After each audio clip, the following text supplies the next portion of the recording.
have controlled that property and have on it the strictures that we do for any development that comes in, while it is attempted to being sold right now. But we also have to now consider the Brigham site at the bottom of that hill, which is also a larger piece of land that's about to come up. The community's responsibility is to make sure, quite honestly, we wanted to make sure that someone didn't come in and build 4 10-story buildings on the hillside, and we have stopped that. We've protected that. Once this project is completed, and eventually it will be, the market has been tough in real estate, but it will turn. Originally it was going to be a condominium complex, about 220 units. Then it changed to apartments, and now they're in the process of trying to resell that property. So we're on top of that project. Would I do it again? Absolutely. We've kept the 5 promises that we made to the voters.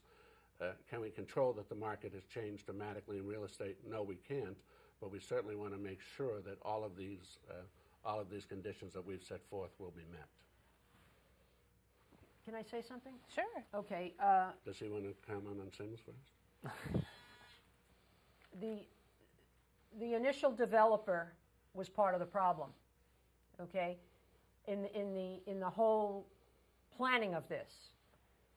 I'm a contractor.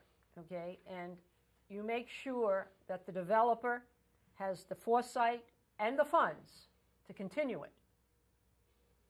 Contractors bonded. Everything has to be put in place. And I go back to the importance of a process, a complete and thorough process.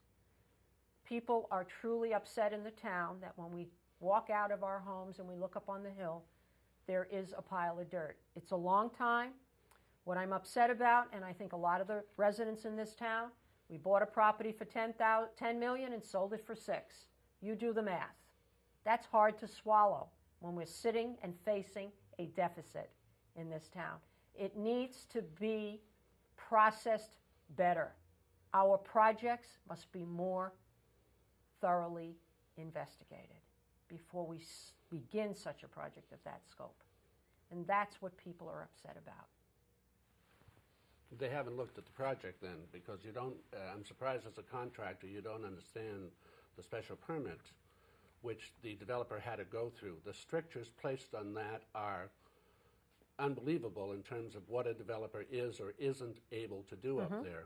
The only thing that's changed is the market. And sorry that we can't control the way the real estate market goes. But whoever eventually develops it, whatever contractor develops it, will have to meet the requirements of the special permit as set forward by town meeting. Absolutely. Not the selectmen. The That's town right. meeting are the ones. So if you want to talk about a pile of dirt, go talk to them. But once it is started to be developed, and it will be, if you think such a site as that, someone won't want to build on, I wish I could afford to buy it, because I certainly would. Once it is developed, it will be done so with very strict processes that are in place. You should look into them in the special permit. I'm well aware of the special permits. I know what's involved in the whole process. Give me an example of what's in the special permit for a developer. They have to follow the guidelines that you set forth. Give me a specific one. You have to have the medical facility. You can't do higher buildings. It's been changed. Excuse me? That's been changed. When? To a wellness facility. Well, actually... No, actually, it's in the process of being changed. It was only on the table for discussion. No, that was changed last year at town meeting, and will be further changed this year. Well, see, this is the confusing issue. I'm not confused. I understand the process involved in construction. And commercial construction is a whole different animal from residential. I am well aware of that. What I am concerned about is projects that take longer. If it was done sooner, we wouldn't have been affected as much by the economy, by the real estate market falling. That's what I'm focusing on. I'm not questioning the procedure that had to be put in place for the developer. That's a given. That's law. What I am concerned about is the way in which it's carried out. We lost valuable time, and that's what I was trying to say. And again, I'll just say yes, because the market turned. What can we do? We're hoping to find a new buyer. Nathan, do you want to weigh in on the Sims discussion that they're having? Well, I think what this really shows is not just the project itself, but again, the lack of transparency as to what was going on. I mean, if if Ms. Romano, as a contractor who is familiar with this sort of process, is having difficulty with kind of going through what's in place now, or what's changing, or what changed a year ago, or it's back, it's forth, it's this, it's that. That's a problem. That is an issue for the Board of Selectmen in terms of getting that information out. Yes, Town Hall may come up with this, but it is part of your task to make that clear and evident to the people of Arlington. That really, I think, to me, is, again, a key issue to not just this, but many of the other projects that are going on in town. I think we will just move on to the closing statements, unless you guys have more questions you'd like to ask of each other. No, I think we're okay. I'm okay. I'm okay. Okay, so we are going to move in the reverse order that we opened with. We're going to start with Nathan. You have 1 minute to make a closing statement.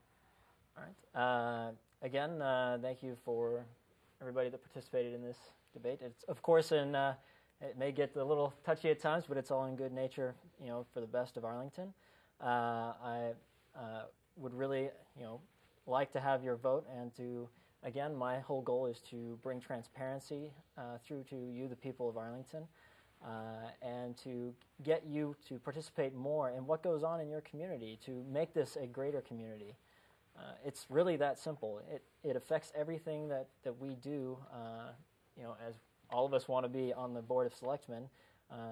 It affects everything we do. It affects what we can do for you. So, again, I would appreciate your vote. So, Thank you. And I also want to, again, thank Cable and the Advocate for sponsoring this. Thank both of my colleagues for running for this office.